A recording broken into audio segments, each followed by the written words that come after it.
Hér á Bjargasteini í Grundarfirði, mathúsinu Bjargasteini, ansi hreint skemmtilegu viðburður að fara í gang. Það eru allir framleiðendur sem tóku þátt í verkefninu markaðssetning ábyrgra matvæla af Snæfellsnesi, verkefni sem að Svæðisgarður Snæfellsnes var með núna síðastliðið ár.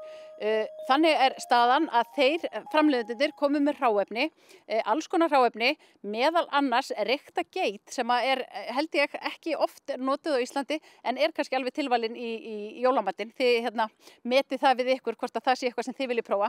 Allavega þeir ætla að fá hráefnið, taka til sín, galdra þar rétti og leggja á borð fyrir framleiðendurna sjálfa. Framleiðendurnir gera sér góðan dag eða gott kvöld og úr þessum skemmtilegur hráefnum sem að þessir tveir meistarakokkar eru að elda og þeir eru að elda saman í fyrsta skipti, Rúnar Marvinsson og Gunnar á Bjargasteini. Þetta heldur betur spennandi. Strákar, þið eruð í fyrsta skipti að leiða saman hesta ykkar eða fáka ykkar í kvöld. Báðir þekktir fyrir ykkar ástríðu í faginu. Hvað kemur til? Af hverju eru þið að vinna saman í kvöld? Ætli þið séu ekki að þroskast bara?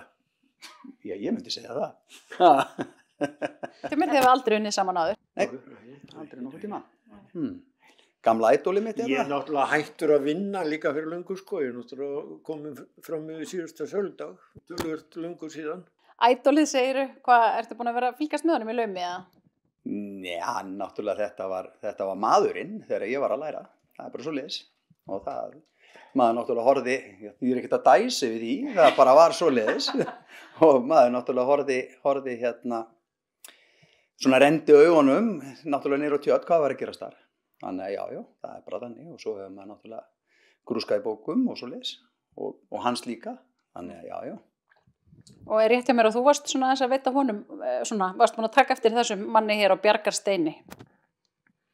Nei. Já, kannski var ég meira farin að þekka hana af afspurn, sko. Fólk mjög hamaðist mikið við að hæla honum, sko. Og það náttúrulega, já.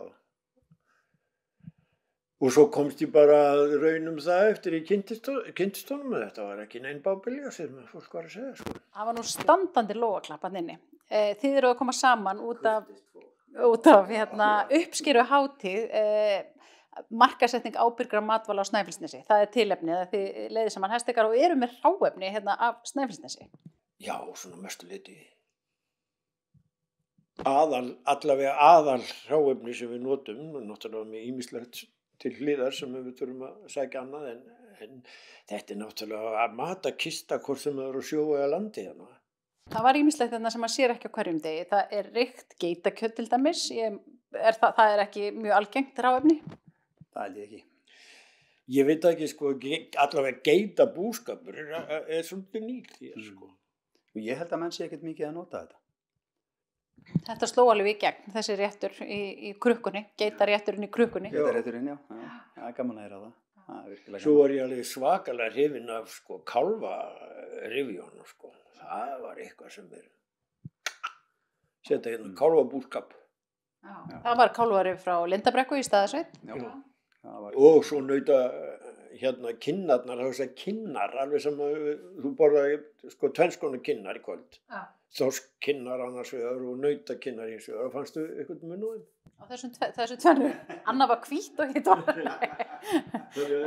En hvort ekki svona lunga mjúkt, sko. Þetta svo skemmtilegt viðfangs að gera eitthvað úr því sem hefur ekki verið gert.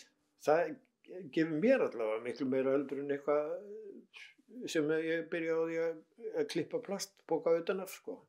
En spáði líka í því bara hvað þetta gaman. Þetta fag eins og við vorum að tala um. Þú ert að fá alls konar hráefni, þú ert að vinna með alls konar hluti. Það aldrei eins eða allt óvænt. Það getur ýmislegt gerst að sé ekki allir að vinna við þetta. Þó að flestir geri þetta heima hjá sér, skilum að elda mat. Að þetta er eitthvað sem við eigum náttúrulega eins og við höfum rætt mikið að við höfum að byrja alveg hérna niðri í litlu krílónum okkar að kenna þeim. Og þá kannski breytist þetta náttúrulega, þetta kvöld búið að vera snill þessi dagur. Já. Og við raunverulega undirbjúgum okkur ekkert rosalega mikið. Já, það bara svoleiðis. Þetta náttúrulega ákveðin, sko, þegar menn búin að vera lengi í svo, þá svona ákveðin beinagrind alltaf sem maður hefur, sko. Jú. En þetta við settumst ekkert niður fyrir 3 vikum síðan og byrjuðum svona, já, þetta hitt. Þannig að þetta svona kannski líka bara eins og við tölum í kvöld að þetta kannski bara eins og músikantar. Skilur bara fá bara giggi, fá nóturnar og svo bara talið í. Já. Þú veist, góðir. Og svo bara byrja blúsinn. Já. Er ég að lesa rétt í þið hafið svona ákveðið gildi í ykkar matagerð og mér heyrist að þið séu kannski með svona svipugildi að ekkert eitthvað auka rusl í matinn, vinnan frá grunni eins og hægt og vita jafnvel hvaðan hann kemur og svona það svolítið dýpt í þessu. Sko, mér finnst bara mjög mikið atriði að fólk viti hvað að borða. Sé ekki endalaust að éta einhver efni sem sest svo að í skorpum á þeim sko, verður vinnvörpum og öllu þeim pakka. Af því þetta óþarft sko. Það þarf ekki að salta allt og frysta nú til dags sko. Já, ég algjörlega sammála þessu. Maður náttúrulega fer bara að hugsa svona eitt og þetta, þú veist, já, algjörlega, þetta bara svona sem það er. Það var svo tíðin og það þurfti að salta til þess að geyma, það þurfti og þá var ekkert þetta annað að ræða. Sko. Mér langar að spyrja út í Blá Lilju vínið sem var hérna með desertnum. Það unnið frá grunni og hvað? Blá Lilju vín? Hva? Já, maður má ekki segja mikið, þá kannski gefur maður eitthvað upp eða ekki rúnar. En ég meina að segðu bara henni kemur það ekki til. Já, þetta eins og með þaravínið sem við vorum að vinna með. Þetta hráefni sem við náum í sveitin okkar og Blá Liljan og svo þetta bara lagt í og eftir kúnstarinnar reglum sem leyndamál náttúrulega og útkoman bara það sem þú smakkar í kvöld og við erum að bíða eftir núna meiru sem að við getum sem sagt boðið upp á hérna inni, við bjóðum náttúrulega bara upp á þetta einu staðnum, þannig að og okkur fannst þetta að vera svona það skemmtilegasta sem hefur komið út úr þessu COVID-tilrauna nýsköpunar dæmi okkar, þannig að það þetta vín. Rúnar, þú hefur líka lagt áherslu á annan fisk heldur en þennan meginstreymisfisk. Ég veit að þú gengur með verkefni í maganum að elda úr fisk, kaupa fisk á markað sem kostar undir 100 krónum og kenna Íslendingum að borða hann. Ég veit ekki hvort ég geng endilega með það í maganum, ég finnst bara svolítið hlálegt sko, þetta bara alveg sem vinsældalistan sko, ég meina það sem á efst á vinsældalistanum ekki best. En það náttúrulega annað með markaðsdæmið, þú veist, fiskmarkað, eins og þetta var allavega þegar við vorum inn í Hólmi. Þú veist, að komast að hráefninu í gegnum fiskmarkað náttúrulega bara hlægilegt. Það var það, ég veit ekki hvort það hefur breyst. Að þú þurfur að skila inn skýrslum og öðru slíku til þess að nálgast hráefni, það náttúrulega alveg tómt kjaftaði, sko. Og náttúrulega bara eins og með Bjargastein að flytja eitt hús hérna vestur, þú veist, það náttúrulega kerfið bara að drekja öllu, skilu. Það alveg sama hvað það Og þetta klippur ekki út.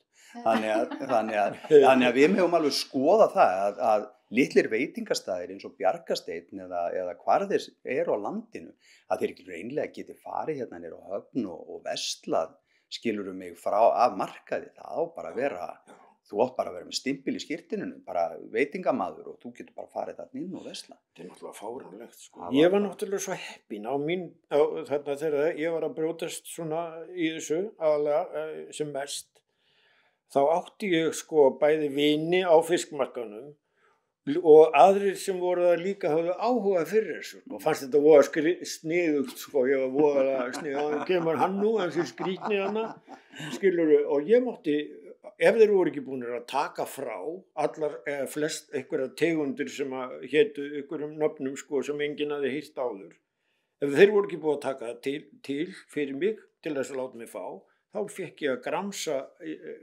tölvert með þeim sko, en reyndar skilur, geti fengið svona og geti fengið svona og svona. Var þetta svolítið nýtt að sækja sér fiskinn bara, þú veist, heilan? Já, það var einstakt á mér, þegar ég byrjaði á þessu var að fara á fiskmarkaðinn sjálfur og ég var einu sem gerði þetta. Þá sá ég náttúrulega þessa möguleika í rekstralega, því ég hef alltaf verið svo mikið fyrir peninga, líka eins og ormur og gull á þeim, að þarna gæti ég keypt tindabykju sem kostaði 10 kall á markanum eða skötusel sem kostaði 1000 kall. Og ég gæti gert jafngóð mat úr þessu. Hann bara öðruvísi.